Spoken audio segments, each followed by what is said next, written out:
राजस्थान अपने आप में ही एक दिलचस्प और रहस्य से भरा हुआ है।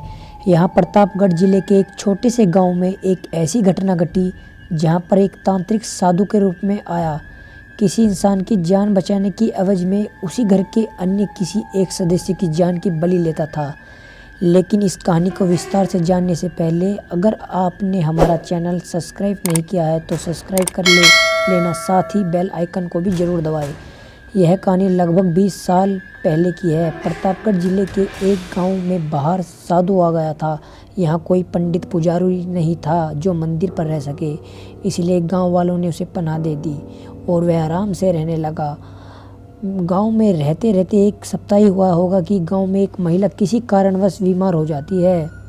घर वालों ने उसका इलाज काफ़ी दिनों तक करवाया, कुछ नहीं हुआ। किसी व्यक्ति ने सलाह दी कि इन्हें एक बार गांव के साधु को दिखा दिया जाए।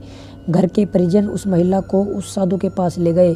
साधु ने अपनी साधना से पता लगा लिया कि इस महिला पर ऊपरी साया है।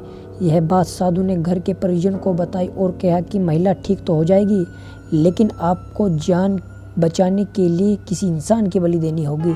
यह सुनकर घर वाले बेहद डर गए और कहा कि यह कैसे संभव है कि एक इंसान को बचाने के लिए दूसरे इंसान की बलि देनी पड़ेगी। तभी साधु ने कहा तो यह महिला ठीक नहीं होगी क्योंकि इस महिला के ऊपर जो आत्मा है उसे बलि चाहिए। ये बात गांव में आग की तरह फैल गई। तभी लोगों ने उस साधु से कहा कि ठीक है कि किसी बुजुर्ग की ही बलि दे दी जाए।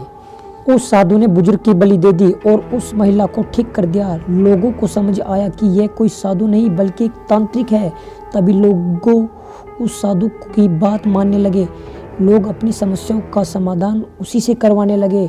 लोगों का विश्वास इतना बढ़ गया कि उसकी हर बात मानने लगे। तभी कुछ दिन बाद ही परिवार का बच्चा बहुत ही ज़्यादा बीमार हो गया, तो उस बच्चे के घर वाले उसका इलाज के लिए उस साधु के पास ले गए। तो उस बच्चे की माँ को उस साधु ने कहा कि अगर तुम रात को मेरी कुटिया में आ जाओ तो मैं अपनी शक्ति से तुम्हारे बच्चे का इलाज कर दूंगा और वह बहुत ही जल्दी ठीक हो जाएगा। बिना सोचे समझे वह महिला साधु की कुटिया में आ गई और साधु ने बिना सोचे समझे ही उस महिला को मार दिया। जब ये खबर गांव वालों को पता चली तो सभी ने मिलकर उस साधु को जान से मार दिया और तालाब में पत्थर से बांधकर फेंक दिया। अपनी इस दर्दनाक मौत मरने के कारण साधु की आत्मा उस तालाब में भटक रही है। जो इस तालाब के पास जाता है वह वापस नहीं आता। वह हमेशा से ही इंसानों की बलि लेता था और मरने के बाद भी लोगों की बलि लेता है। इसी वजह से वह वहाँ के लोगों इस तालाब के आसपास जाना बंद कर दिया। वह तालाब लोगों की नज़रों में हैवान सिद्ध हुआ। इस घटना के बाद तभी गांव के मुखिया ने कहा कि किसी भी साधु या तांत्रिक के बहकावे में ना आए। ऐसे लोगों की वजह से बहुत से घर वीरान हो जाते हैं और तभी से वहाँ के लोगों की समझ आ गया कि कभी किसी साधु या तांत्रिक पर विश्वास नहीं करना चाहिए। वीडियो आपको अगर अच्छा लगा तो प्लीज़ लाइक करें और शेयर करें और चैनल को सब्सक्राइब करें और हमारे कमेंट बॉक्स में अपनी राय ज़रूर दें। आपका दोस्त गौरव फिर मिलता है एक नई वीडियो के साथ। तब तक आप अपना ख्याल रखना।